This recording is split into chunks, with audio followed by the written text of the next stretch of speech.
যে এটা কতটা বাস্তব। আমি কি পাগলের প্রলাপ বলছি না, এটার মধ্যে সারবত্তা আছে। দীপাঞ্জন চক্রবর্তী, আপনি যদি বুঝিয়ে বলেন, মানে এবার কি সময় এসেছে আমার ভাতের থালা, আমার ঘর, আমার বেডরুম, এই সমস্ত কিছু এবার হয়তো চলে যেতে পারে, এবং তখন আমরা বলবো না না না ঠিক আছে, একটু মানবিক হই, এরা তো খুব বেশি দিন থাকবে না, একটু যদি বুঝিয়ে বলেন। দেখো ময়ূর, তুমি ভাতের থালা বা এই সবজির লিস্ট দেখাচ্ছ, আমার কাছে এটার গুরুত্ব নেই। আমার কাছে গুরুত্ব হচ্ছে বাড়ির স্ত্রী, কন্যা, মেয়েদের তাদের কি অবস্থা হবে, আমাদের ধর্মাচরণের ধর্মের কি অবস্থা হবে, আমাদের প্রাণ ধারণের যে সাংবিধানিক অধিকার তার কি অবস্থা হবে। কারণ প্রত্যেক কটা জিনিস আমরা পার্শ্ববর্তী রাষ্ট্র বাংলাদেশে দেখছি কিরকম ভাবে বিপর্যস্ত। এখন ব্যাপারটা হচ্ছে, তুমি সারা পৃথিবীর উদাহরণ দিলে, সারা পৃথিবীতে সব থেকে নরমপন্থী অনুপ্রবেশকারীদের নিয়ে যে দুটো রাষ্ট্র, জার্মানি এবং ফ্রান্স, তারা গত 20, 25, 30 বছর ধরে অনুপ্রবেশকারীদের অত্যন্ত সহানুভূতি সম্পন্নভাবে তারা দেখেছিল। সেই জার্মানি, ফ্রান্স নেতৃত্ব দিয়ে ইউরোপিয়ান ইউনিয়নে ওরা 24টা দেশে অর্ডার পাস করেছে যে অনুপ্রবেশকারীদের ঢুকতে দেওয়া আর হবে না, এবং যারা আছে তাদের এবার ঝাড়াই বাছাই করে দেখতে হবে, যেটা আমাদের এনআরসি বা সিএ। এই সিএ এনআরসি কিন্তু ইউরোপিয়ান ইউনিয়নে চালু হয়েছে। আমেরিকার তুমি দেখতেই পেলে, তোমরা আলোচনা করলে। প্রশ্ন হচ্ছে, ভারত, বিশেষ করে আমাদের পশ্চিমবঙ্গের মানুষ এখনো বুঝতে পারছে না। গত 3 দিন ধরে গুলশান কলোনি নিয়ে আলোচনা চলছে। আমি দায়িত্ব নিয়ে বলছি, কেন্দ্রীয় নিরাপত্তা এজেন্সির এক প্রাক্তন কর্মী হিসাবে, কেন্দ্রীয় নিরাপত্তা এজেন্সি বা ইন্টেলিজেন্স এজেন্সিগুলোর কাছে সুস্পষ্ট তথ্য রয়েছে, পশ্চিমবঙ্গে, আই রিপিট, পশ্চিমবঙ্গে প্রায় 250-র বেশি এইরকম গুলশান কলোনি তৈরি হয়ে রয়েছে। বাংলার মানুষ আর কবে জাগবে? এই শুধু 500 টাকা, 1000 টাকা লক্ষ্মীর ভান্ডার নিয়ে আমি চুপ থাকছি, কালকে আমার বাড়ির মেয়েদের তুলে নিয়ে যাওয়া হবে, কালকে আমার ধর্মাচরণের ওপর আঘাত নামবে, প্রত্যেক জেলায় জেলায় বেলডাঙ্গা হবে। একটা আওয়াজ উঠছে না কোথাও থেকে বেলডাঙ্গা নিয়ে। কসবার ভয়ঙ্কর অবস্থা, গুলশান কলোনি নিয়ে এত আওয়াজ হচ্ছে। এক তরুণ তুর্কি বিপ্লব, বাম দলে, তিনি তো কসবা থেকে নির্বাচনে দাঁড়াতেন, তিনি জিততে পারতেন না, সেটা আলাদা প্রশ্ন। একবারও ওনার মুখ দিয়ে কোনোদিন শুনেছো এই গুলশান কলোনি, কসবার বিপদ নিয়ে? আর যেরকম ভাবে কসবা, রাজাডাঙ্গা এইগুলো দিয়ে ঘিরে ফেলা হচ্ছে কলকাতাতে, তুমি দক্ষিণ 24 পরগনা, মিডিয়া সার্চলাইটের বাইরে দক্ষিণ 24 পরগনা চলে যাও, ডায়মন্ড হারবার মডেল দেখতে পাবে।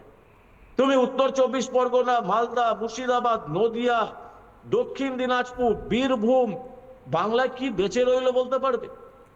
এবং এটা বারবার কিন্তু তোমাদের চ্যানেলে বহুবার গত 3-4 বছর ধরে আমি বলে আসছি যে এরা ততক্ষণ শান্ত থাকবে, এই অনুপ্রবেশকারীরা বা অনুপ্রবেশকারীদের সঙ্গে যে ইসলামিক সন্ত্রাসবাদী মৌলবাদীরা ঢুকছে, যতক্ষণ এই সেফ প্যাসেজ বলো, সেটাকে না বলে সেফ ট্রানজিট হাউস হিসাবে বাংলাটাকে ব্যবহার করতে পারছে।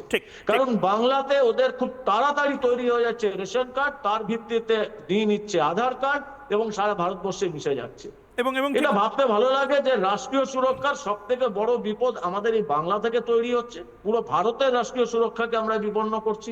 আর কতদিন ঘুমিয়ে থাকবো আমরা? আমি জানি না, কত ঘুমিয়ে থাকার তো সময় শেষ হয়েই গেছে। এখন কলিং বেল বাজানোর পরে যদি অনুপ্রবেশকারীরা ঢোকে, আমার তো ভয় লাগছে আমার জামা কাপড় না এবার তারা নিয়ে বলে যে না, এই জামা কাপড়গুলো আসলে আমাদেরই ছিল, 500 বছর ধরে, 1000 বছর ধরে আমাদের ছিল। আমি কয়েকটা প্রতিক্রিয়া শোনাবো রাজনৈতিক, এবং তারপর দীপ্তাশ্ব যশের কাছে যাবো। একবার শুনে নি।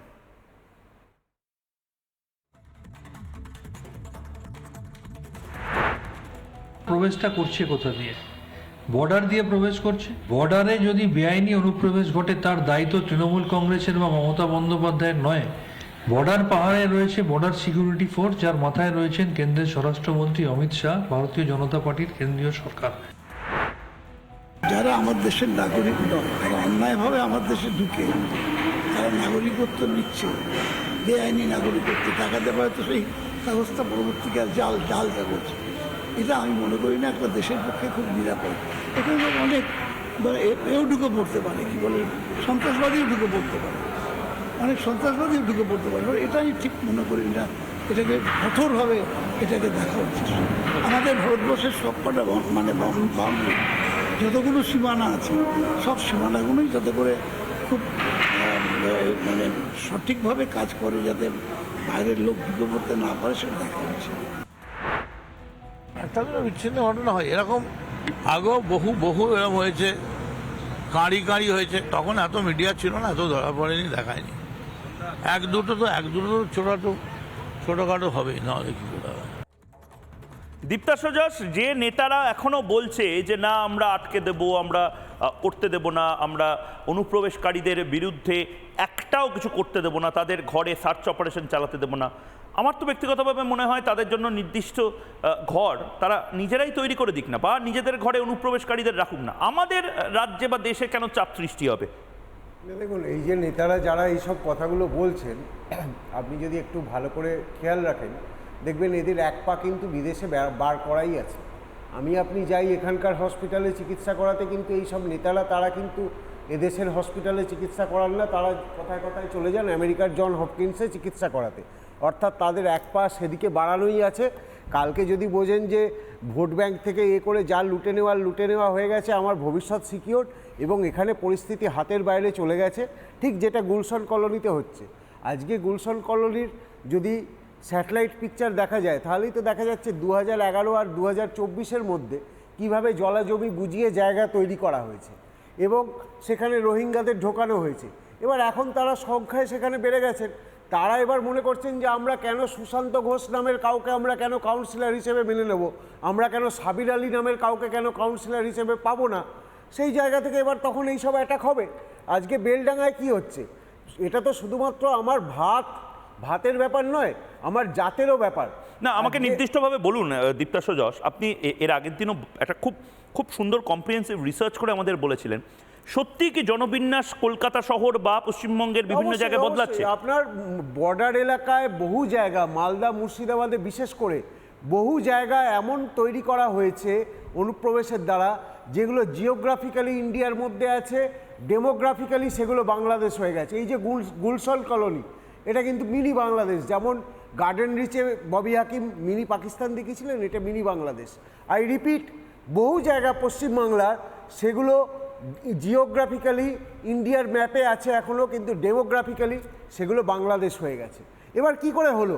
আপনি দেখবেন তৃণমূলের লোকেরা কথায় কথায় একটা কথা বলে, বিএসএফ কেন আটকাচ্ছে না। ঠিক, বিএসএফের একটা জিনিস আমাদের মনে রাখতে হবে, বিএসএফের কোনো কোর্ট নেই। বিএসএফ যদি কাউকে ডিটেন করেও, বিএসএফ ডিটেন করে তাকে হ্যান্ডওভার করে লোকাল পুলিশের কাছে, এবং লোকাল পুলিশের কাছে যখনই হ্যান্ডওভার করছে তখনই তৃণমূলের পঞ্চায়েত সদস্য, তৃণমূলের বিধায়ক তারা গিয়ে সার্টিফাই করছেন যে না, ও অনুপ্রবেশকারী নয়, ও আমার এলাকারই লোক, এই দেখুন ওর আধার কার্ড, এই দেখুন ওর রেশন কার্ড। কারণ সেগুলো সে বাংলাদেশ থেকে এপারে ঢোকার আগেই তৃণমূলের যে দালাল চক্র বা শাসকের যে দালাল চক্র, এখানে শুধুমাত্র তৃণমূলকে অ্যাটাক করা ভুল হবে, এখানে এই কাজ এর আগে বামপন্থীরাও করেছে। তারা অলরেডি সেই Aadhaar card, voter card, ration card এগুলো করে রেখে দিচ্ছে। আমি খুব নির্দিষ্টভাবে নাম নিয়ে বলছি, এই যে শেখ শাহজাহান সম্বন্ধে আপনারা খোঁজ করুন শেখ শাহজাহান আদৌ ভারতীয় নাগরিক? নানা ধরনের কন্টেন্ট দেখার জন্য লাইক করুন, শেয়ার করুন আমাদের ফেসবুক পেজ, সাবস্ক্রাইব করুন আমাদের ইউটিউব চ্যানেল। পাশাপাশি অন্যান্য ব্রেকিং নিউজের জন্য অবশ্যই চোখ রাখুন রিপাবলিক বাংলায়।